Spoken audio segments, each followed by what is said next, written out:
Hello, George Notchik here. Today is February 22nd, 2019, and in this video I'm going to talk about some geometry on a sphere, particularly related to the surface of the Earth. I've seen where some people have puzzled over why is it we can use an equation to describe the surface curvature of the Earth that is parabolic in nature when the surface of the Earth, the spherical Earth, is spherical. The formula that's often used to describe the surface curvature of the Earth is if you draw a tangent to the surface of the Earth like this, say this is the surface of the Earth, and you draw a tangent to it, that as you go along the tangent, the distance dropped down to the surface of the Earth varies as 8 inches per mile squared out. So for example, in the first mile, this drop distance is 8 inches. In the second mile, it's 8 inches times 2 squared, or 32 inches, and in the third mile it's 8 inches times 3 miles squared, or 9 times 8, which is 72 inches or 6 feet in 3 miles. We don't notice it because the Earth is so large, but indeed that is the surface drop distance. I've measured it 2 winters in a row over lake ice. Other people have measured it. And it is a very real thing that demonstrates that the Earth is indeed spherical. Now I'm going to show you where that formula comes from and give you an error bounds as to over what distance on the surface of the Earth, as you go out from your point of tangency out on the surface of the Earth, for how far out along the surface does that equation hold. And you'll be surprised over what long distance that equation holds. And I'll derive that for you and show you how to get the error estimate for any distance along the surface of the Earth in that drop distance using that formula. Now, the reason why a parabolic equation fits the surface of the Earth is because a parabola is one of a family of curves we call conic sections.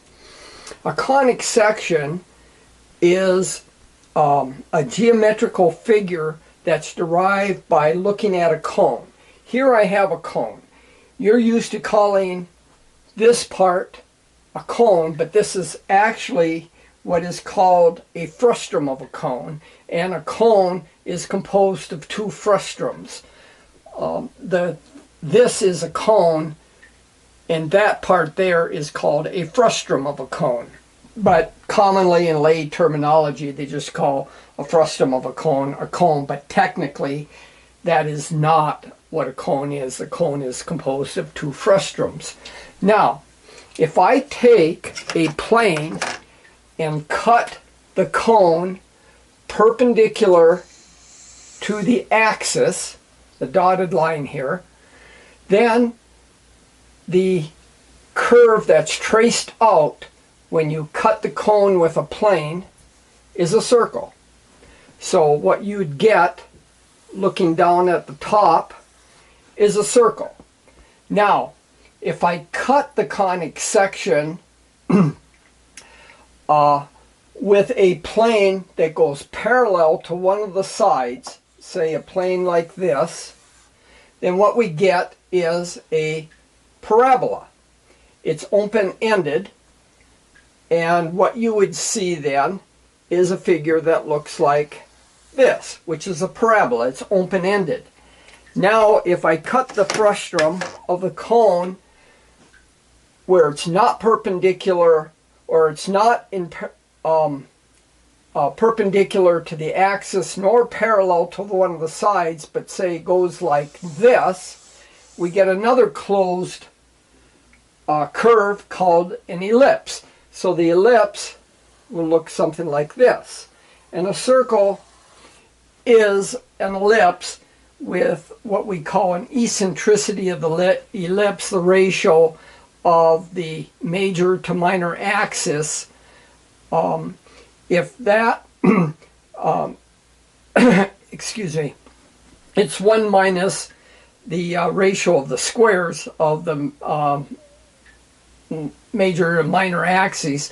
And if the major and the minor axes are the same length, which they would be in a circle, the eccentricity is 0. So a circle is an ellipse with an eccentricity of 0. Now, if I take a plane and cut the cone with a plane parallel to the axis but off the axis, we get two open curves, one on this frustum, one on that frustum, and what that then would look like is something like this. And this is called a hyperbola.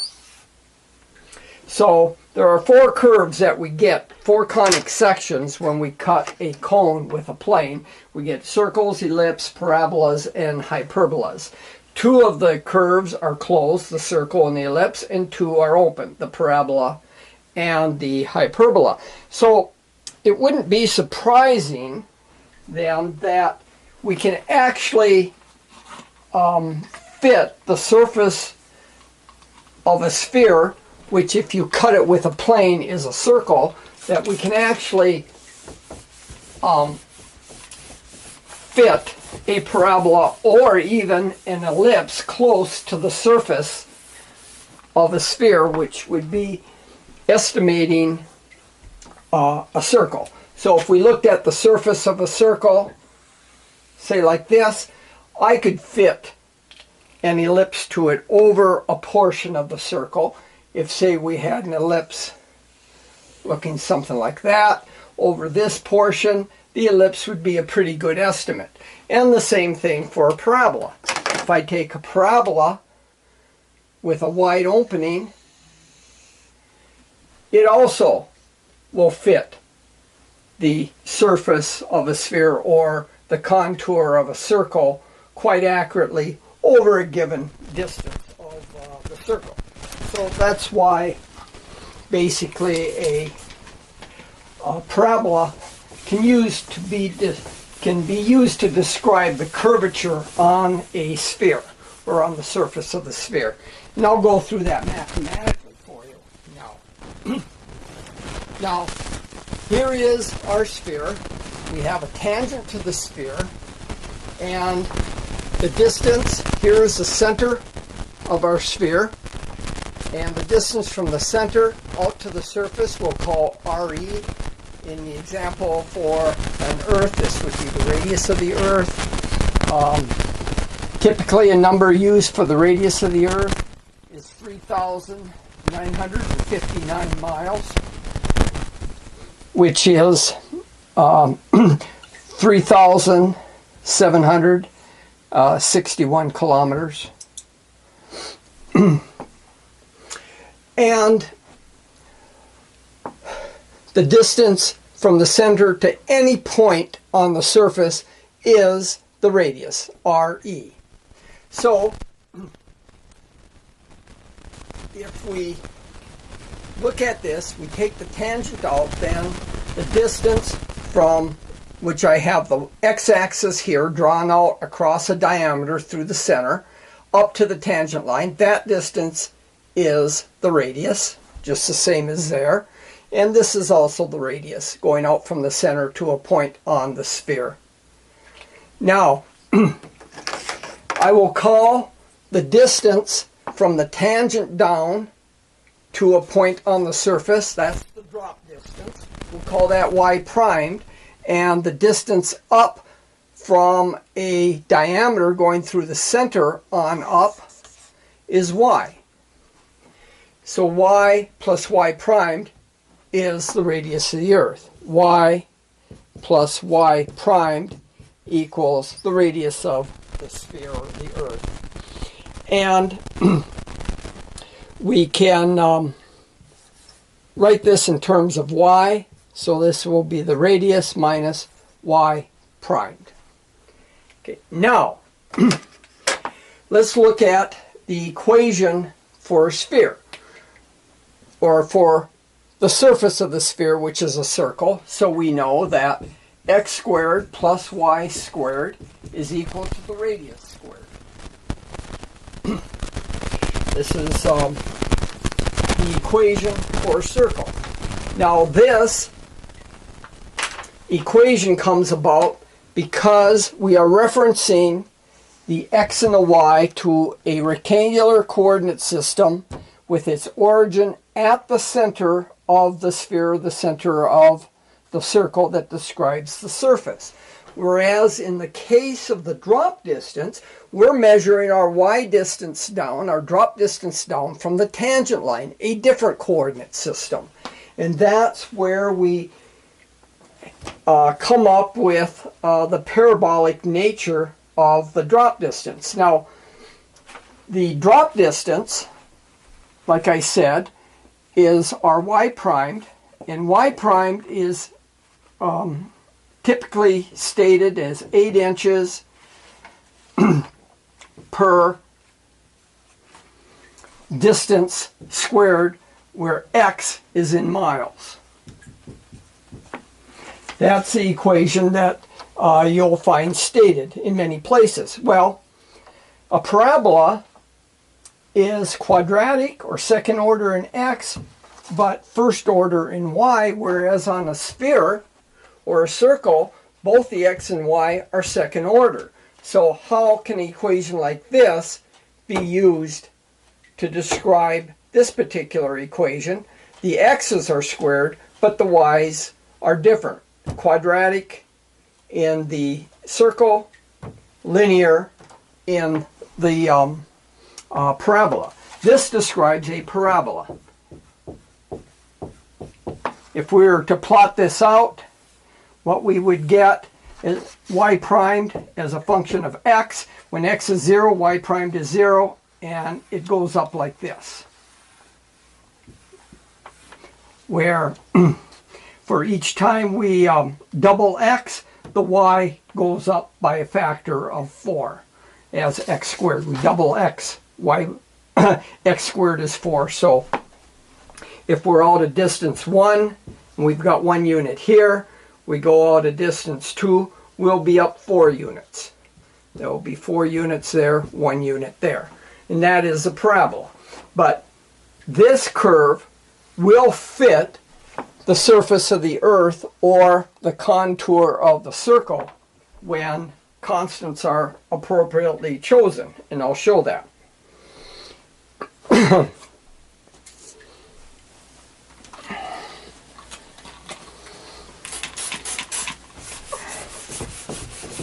Now, we'll start with this equation of the circle. And with this equation now, we will substitute in our y in terms of y prime. We're going to do a coordinate transformation here. So this becomes x squared plus y squared, which is radius of the sphere, minus y prime squared equals radius squared. I've just substituted in for y. Let's expand this out. This becomes x squared plus re squared minus 2 rey primed plus y primed squared equals re squared. Well, we have an re on both sides. They cancel out. We have a minus 2 rey prime. I'm going to move that to the right side. So we have x squared plus y primed squared. X squared plus y primed squared equals 2 rey primed. Now, I'm going to solve for y primed on this side. Y primed equals x squared plus y prime squared over 2re. This is an exact equation. No approximations here. It's exact. Now, let's look at what the numerator represents. X squared plus y prime squared. I am going to call C is the square root of x squared plus y primed squared. So we can then write the equation here as c squared over 2re. Again, this is an exact equation. I've just made this substitution. I've called this numerator c squared, and so c is the square root of that. Well, what does that represent? Let's look on our diagram here. If we choose a point here on the surface of the sphere, what is x squared plus y squared? Well, this distance here is x. This distance is y prime. So this forms a right triangle. What we have is x, y primed, and using Pythagoras' theorem, since this is a right angle, this side is c, which is, on a right triangle, we have the sum of the squares of the sides are equal to the hypotenuse squared. So x squared plus y squared equals c squared. So that's what we have. Well, what does c represent? Well, that's the distance from the point of tangency to the point where we're measuring the drop distance. So this is c. That is the straight line distance from the point of tangency to where we're measuring the drop distance. That is the straight line distance through the Earth or through the sphere, not along the surface. I just erased part of the board and put our exact equation up here to save us a little bit of time.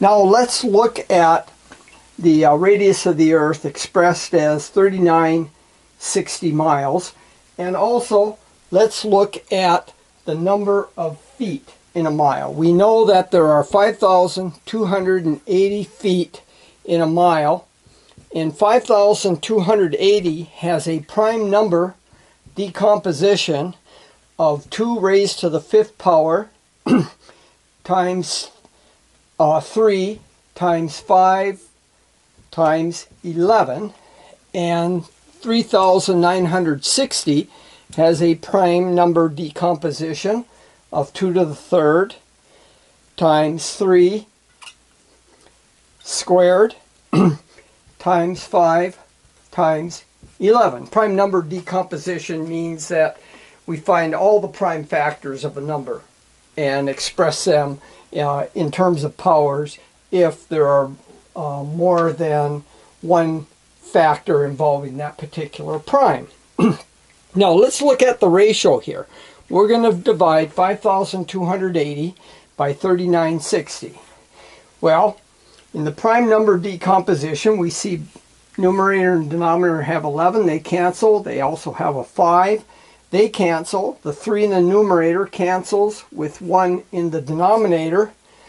And we have 5 2's in the numerator, 3 in the denominator. So the 3 in the denominator cancel. 3 of them in the numerator, and we're left with 2 squared and a 3 in the denominator. 2 squared is 4, and we have 3 in the denominator. So 5,280 divided by 3960 is exactly 4/3. Now, let's look at our exact equation for the drop distance. We have y primed is equal to c squared, which is the chord distance from the point of tangency to where we want the drop distance. And then we have twice the radius of the Earth. Well, for radius of the Earth, we put in 3960. Now, if we express the distance c in miles and the radius of the Earth in miles, so this is miles and this is miles squared divided by miles, gives us the answer in miles. So y prime will come out in miles if we express both c and the radius of the Earth in terms of miles. But this ends up coming out to a small number if c is, say, a mile or 2. So we would like to express this in something involving smaller units, like let's make it feet. So in a mile, there are 5,280 feet. So now this will come out in feet. So we can see that this becomes c squared over 2 times 5,280 over 3960. So that's where our ratio comes in. That's 4/3. So y prime then will be c squared over 2 times 4/3. The 2 goes into 4 twice. So we end up with c squared times 2/3 of a foot. Well, what's 2/3 of a foot? 2/3 of a foot is 8 inches. So y prime then, in terms of inches, is 8 inches per mile squared, where c is in miles. That's where the equation comes from. Now this is exact if the c is the chord distance from the point of tangency to where you want the drop distance, not the distance along the surface. You can see that as c gets smaller, that the approximation of c to the actual distance along the surface becomes close. Say if we want to know this drop distance here. Well, then the distance along the surface becomes more nearly equal to the chord distance. And as the further we go out, say out to here, the more error we pick up. If we take this distance along the surface versus the chord distance, we get a lot of deviation. Now, we'll get an expression for how much error there is in this, in substituting rather than c, the chord distance. What we want to use is the arc length along the surface of the earth, or the surface distance in our expression, because it's very hard for us to measure the straight line distance through the earth to use this exact equation. We can only measure our distances along the surface. So now I'll get an expression. What we want to do is relate this chord distance to the distance on the surface. We've just established the parabolic nature of the drop distance from a tangent to the surface of a sphere, or the surface of the earth. Now, the blue represents the surface of the sphere or the earth, and the distance along the surface we will call s. The straight line chord distance through the earth from the point of tangency to where we want the drop distance is the chord length. We'll call that c, and then the distance from the tangent point out to above where we're measuring the drop distance along the tangent. X is the distance along the tangent, s is along the surface of the sphere, and c is the straight line chord distance through the sphere from the point of tangency to where we want the drop distance. And we've just shown that this is the exact equation, that if we measure the chord distance rather than the surface distance or the distance along the tangent, but the chord distance, we square that. If the chord distance measured is in miles, then the amount of drop distance we get is 8 inches per mile squared. So if we go out, say, 3 miles, 3 squared is 9, 9 times 8 is 72 inches, or 6 feet exactly. So this establishes the parabolic relationship between the drop distance as measured from a tangent down to the surface of the sphere, dropped from the tangent. And we're measuring the distance is the chord distance, not the distance along the tangent. It's exact only if we're measuring the chord distance through the earth, the straight line distance from tangency to the point on the surface that we want to measure the drop distance from the tangent. Very important point.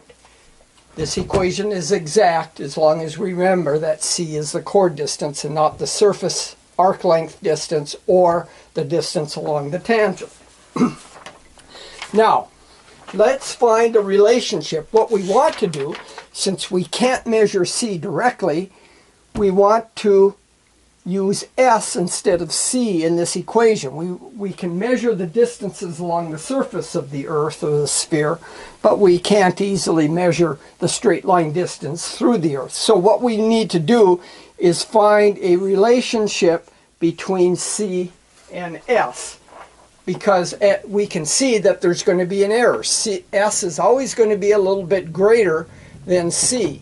So how far out can we go before S and C have a lot of discrepancy between them, that there becomes an unacceptable difference between them, and that's what we'll look at now.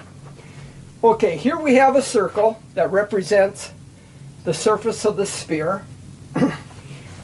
We draw two lines out, radial lines from the center to the surface. Each of these sides are the radius of the Earth. We have the distance along the surface. We call that S between these 2 points. The straight line distance between the 2 points is C. And then the angle that subtends the chord length we'll call theta. Now let's find a relationship here. If we have a general triangle with three sides, small a, small b, small c, and corresponding interior angles, cap A is opposite small side A, cap B, angle cap B is opposite small side B, and theta is the angle that subtends small side C. Using what's called the law of cosines, this is called the law of cosines, and this holds for any triangle, no matter what shape. It can be a right triangle, a isosceles triangle, equilateral, or even a general triangle where we have no equal sides or two sides or angle relation. Just a general triangle, which tells us that this side length squared, c squared, is equal to, I gotta make these small, is equal to the square of the other two sides. That is, if we want side c squared, that length squared, it's the sum of the squares of the other two sides minus twice the product of those two sides times the cosine of the angle between those two sides. Very easy to remember. Now, let's put in for our sphere. In this case, we can see that we have this triangle. Here we have angle theta. The opposite side of the chord is C. This side A is a radius. Side B is also a radius. So A squared becomes RE squared, B squared becomes RE squared. So rewriting this, we can see that we have C squared equals RE squared plus RE squared minus twice RE times the cosine of theta. Combining, this is 2RE squared minus 2RE squared cosine theta. We can factor out 2RE squared, so that becomes 1 minus cosine theta. So for the spherical Earth, this is the relationship that we have between the angle that subtends the chord length C that we use in this equation. Now, we can see, now we can put in for C squared in here, so we have y primed equals C squared over 2RE, which is 2RE squared times 1 minus cosine theta divided by 2RE. Now we can see here that we have a little bit of cancellation. The 2's cancel. and the denominator RE cancels with one of the numerator REs, so we can take that out.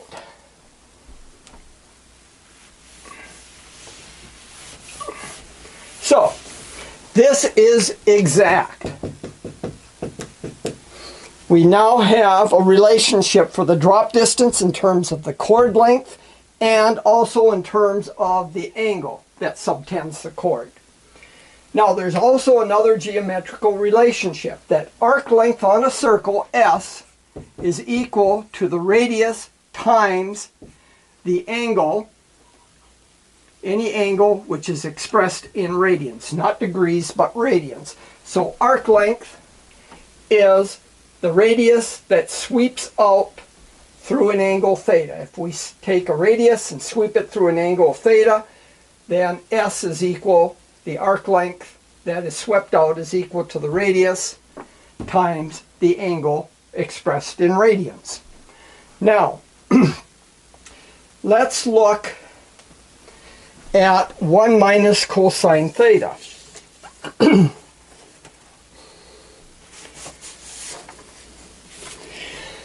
Now what I'm going to do is borrow a result from calculus, which is what we call Maclaurin expansion for cosine theta. It's an infinite series expansion for theta, and that expansion,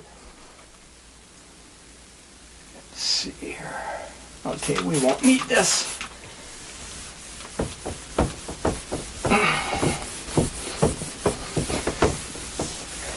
This is called an infinite series representation, or the Maclaurin series. And we can write cosine theta, when the angle theta is expressed in radians, is 1 minus theta squared over 2 factorial plus theta to the 4th over 4 factorial minus theta to the 6th over 6 factorial, and so on. The next term would be theta to the 8th over 8 factorial, and this goes on forever. Now, normally what we do is, if theta is sufficiently small, we can neglect the high order terms. We can write this out as cosine theta is approximately 1 minus theta squared, 2 factorial is 2, plus theta to the 4th, 4 factorial is just 4 times 3 times 2 times 1, which is 24. And then we have the higher order terms here, theta 6 over 6 factorial, which is 720. So we'll have high order terms.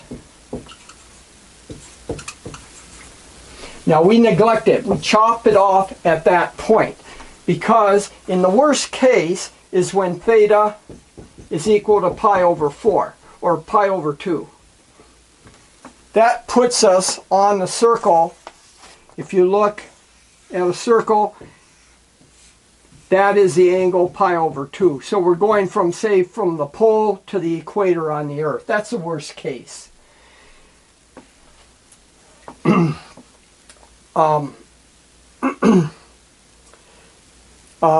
Pi divided by 2 is 1.5708 and so on, to within 4 decimal places. So if we look at the term theta to the 4th over 24, when theta is pi over 2, which is 1.57, this comes out to 0.1448, and theta to the 6th over 720 comes out to 0.0119. So you can see, when even in the worst case, that the next term here is a factor of 14 less than the previous term, and the other terms get even smaller quicker. And as theta becomes a smaller angle, say as if we only go out say, halfway across 1/8 circle, here we're going 1/4. If we go 1/8, this even becomes a better approximation, because these terms now get even much smaller, because theta becomes pi over 4, which is half of this, which would be about 0.8, and then this becomes smaller by a factor of 2 to the 4th power, or 16. So this becomes 16, and then this becomes 16 times 60, or 256, even less. So we can neglect these higher order terms. So what we're interested in at this point is to look at the first 3 terms of the Maclaurin expansion for cosine. So we can then say that cosine, if we look at cosine, is 1 minus theta squared over 2 plus theta to the 4th over 24. I'm going to move the cosine, subtract on both sides, and move these terms to the right side. So I'll write this as 1 minus cosine of theta is equal to theta squared over 2 minus theta to the 4th over 24. Approximately equal. And as theta gets smaller and smaller, that approximation gets better and better. Now, we can put this into our exact equation for the drop distance. Y prime is radius of the Earth times 1 minus cosine theta. Well, that is theta squared over 2 minus theta to the 4th over 24. I'm going to factor out a theta squared over 2 and write this as radius of the Earth, theta squared over 2 times a quantity 1 minus theta squared over 12. So just a little bit of algebraic manipulation there. So this is our approximate equation for y primed. And we'll see what this error is from the exact equation and find limits on our distance to give us acceptable error bounds. Let you take a look at that a moment. So this is the important equation right now that we're dealing with right here, is that the drop distance is approximately equal to the radius of the Earth times theta squared in radians divided by 2 times 1 minus theta squared over 12. Okay, now to recap what we have. Here is the exact equation for drop distance along the surface of the Earth from a tangent. And here is the very good approximation that we just derived in terms of angle theta. Remember that angle theta is if we were to take this surface and we draw our tangent, we have our point of tangency there, we have the point where we want to compute the drop distance y primed. Then if we draw a line to the center of the Earth, where this is a radius, this is a radius, so here's our chord length C between the point of tangency and where we want the drop distance. This is the angle theta. The angle of theta is that angle that the radius makes going from the point of tangency to the center, and from the center to where we want to measure the drop distance.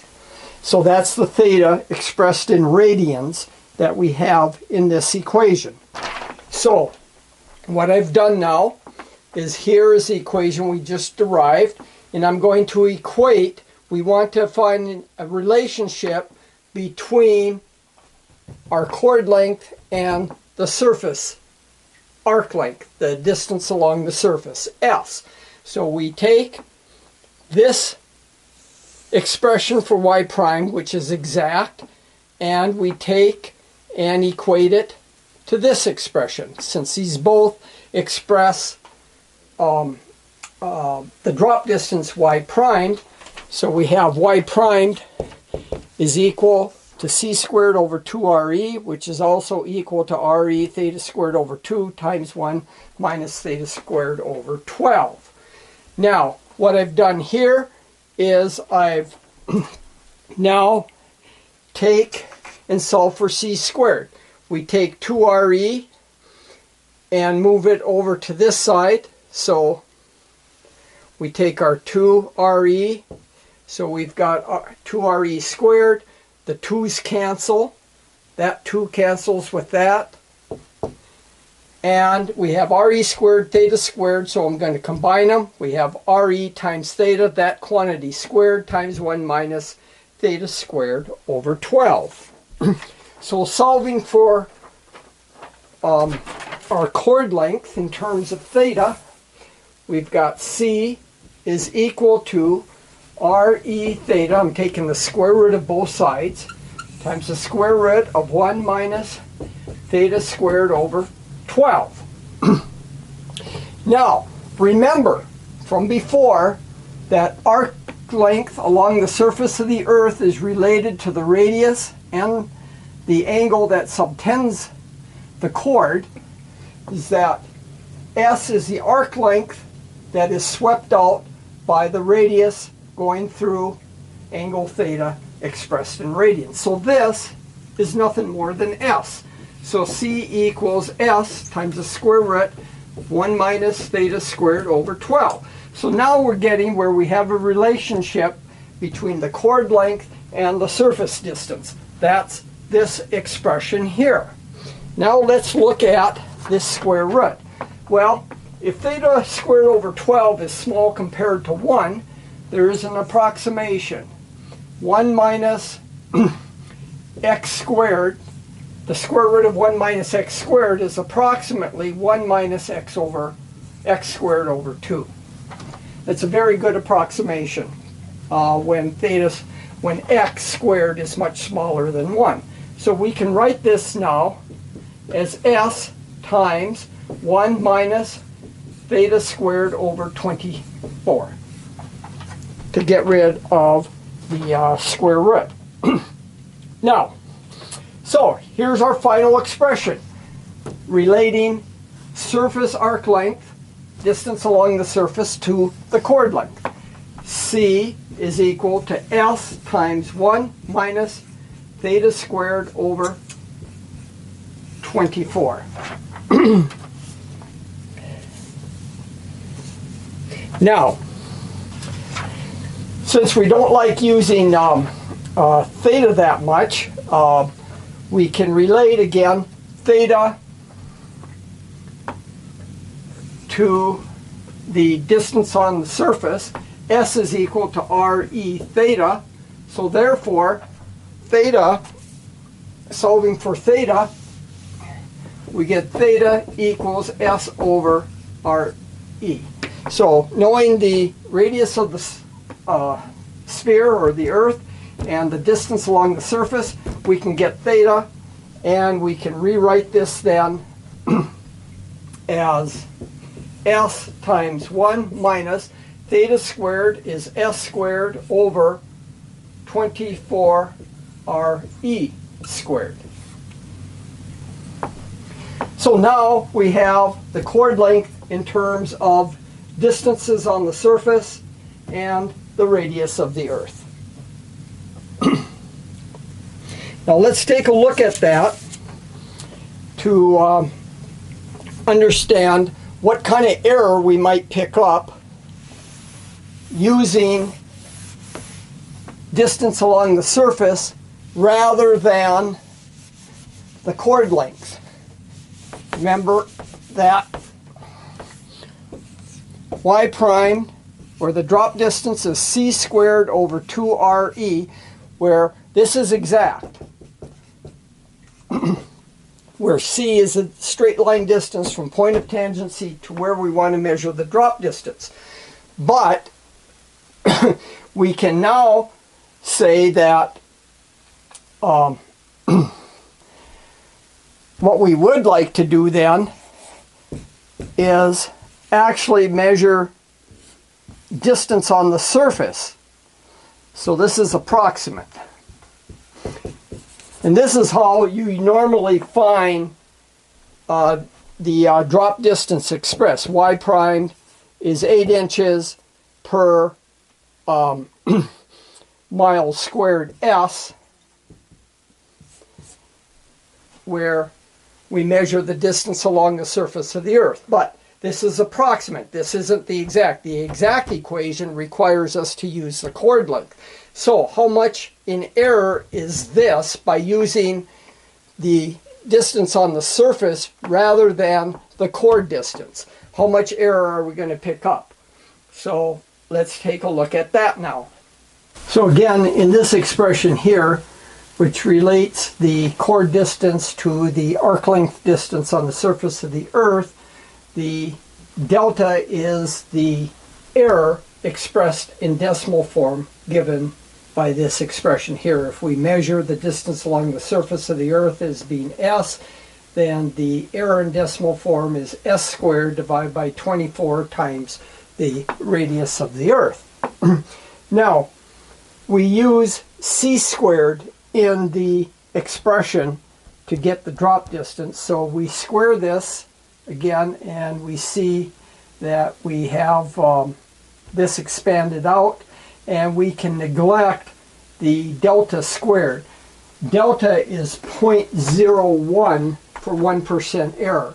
For 1% error, delta equals 0.01. So when we square that, we get 0.0001, which is a very small number compared to one we can neglect it. So we just drop that out of the equation, and we have C squared equals S squared times 1 minus 2 delta. And we can put that in our expression now for our exact expression for drop distance. So we get Y prime, which is our drop distance, is S squared 1 minus 2 delta all over 2 times the radius of the Earth. And our error is 2 delta, twice of what it would be for just the arc length, because we're squaring it. Now let's get some values to see what that means.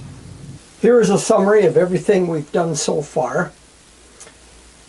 We have the exact equation for the drop distance, y prime, from the tangent to a spot on the surface of the Earth, a distance c out from the point of tangent C, where C is the straight line distance, which we call chord. And here is the estimate for the drop distance y, when we use, instead of the chord length, we use the distance along the surface S. And here is our error term, which is the ratio of the distance along the surface to the radius squared divided by 24. This is the error in decimal form. If we want to put it in percent error, we multiply through by 100. So the percent of the error in using S to estimate C in this equation, the chord length is related to the distance on the surface by this amount, and we can see that the chord distance is going to be shorter than the distance on the surface, so we're subtracting our error off. This number gives us a number less than S, so that makes sense. The chord length is less than the surface distance. And so the percent of error in using S to estimate C is 100 times the decimal form. So putting that in, we have 100 divided by 24 times S over our C squared. 24 goes into 100 roughly 4 times. 25 into 100 is exactly 4, so this is pretty close with very little error on the error. So 4 times the ratio of the distance on the surface to the radius of the Earth squared gives us the percent error in using S to estimate the chord length. Now for the Earth, the radius is 3960. Putting into the exact equation, we get that the drop distance is 8 inches per mile squared, where the distance squared is the chord length. That's exact. And then our approximate form is 8 inches per mile squared measured along the surface of the Earth. So S and C are going to be very close together as long as we don't go out a tremendous distance along the surface of the Earth. And we're going to find out now how far we can go for a given amount of error. So the amount of error that we're going to pick up in the drop distance in using S instead of C is twice the error in C with S, because we're squaring it in the drop distance equation. So we pick up twice the error, and so the error estimate is 8 times the ratio of S to the radius of the Earth squared. Now, let's look at some numbers here. Suppose we want to know how good the estimate on the chord length is using the surface distance. Say we want the error to be less than or equal to 1%. So delta in decimal form has got to be less than or equal to 0.01. That's 1% error in decimal form. Or using this equation here, that the percent error is going to be 1, so we want the error 4 times S over RE squared to be less than or equal to 1. If we take the square root of both sides, we get 2 times S over RE is less than or equal to 1. Square root of 1 is 1. So S has to be less than or equal to the radius of the Earth divided by 2, which comes out to 1,980 miles. So you can see, you can go a long distance along the surface of the Earth before you pick up 1% error in estimating the chord length for the exact equation by using, when we use the distance on the surface of the Earth. Now let's figure out the error in drop distance for a 1% error. So for y to be less than or equal to 1% error, when we use the distance on the surface of the Earth to compute the drop distance, that tells us then that 8 over S over RE squared is going to be less than or equal to 1 for 1%, the 1% error. This is the equation for error in percent. So if we take the square root of both sides, we get the square root of 8 times S over RE is less than or equal to 1, or S has got to be less than or equal to RE over the square root of 8. And that number comes out to 1,100 or 1,400.1 miles. So you can see that this equation, that the drop distance from a tangent to the surface of the Earth being 8 inches per mile squared is good out to 1,400 miles without picking up more than 1% error. So for 1% error or less, you can go out 1,400 miles on the surface of the Earth in using the 8 inches per mile squared equation. So those of you that thought that the equation can only be used close in is wrong. You can go a long distance out before you pick up any significant errors. Now, if you want to say have more accuracy, you want the drop distance to say, you want y prime error to be less than or equal to 0.1%. If you put it into the equations, you find that the distance along the surface of the Earth has to be less than or equal to 443 miles.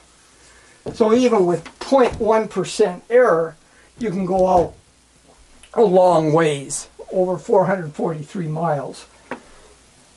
Okay, here is everything that you need to know for computing drop distances. This is as we've had before. We have the exact expression for drop distance from the tangent.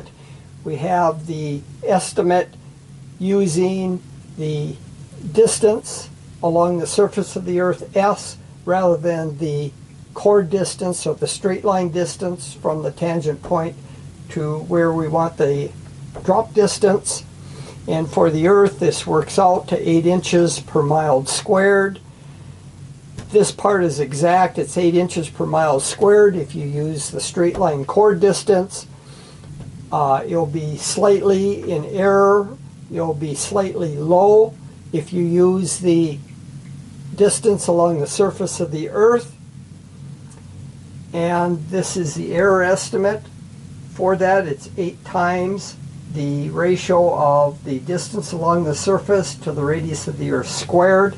That gives you the percent error, and I built up a table here so you can see exactly how good the estimate is in using the distance along the surface rather than the straight line chord distance.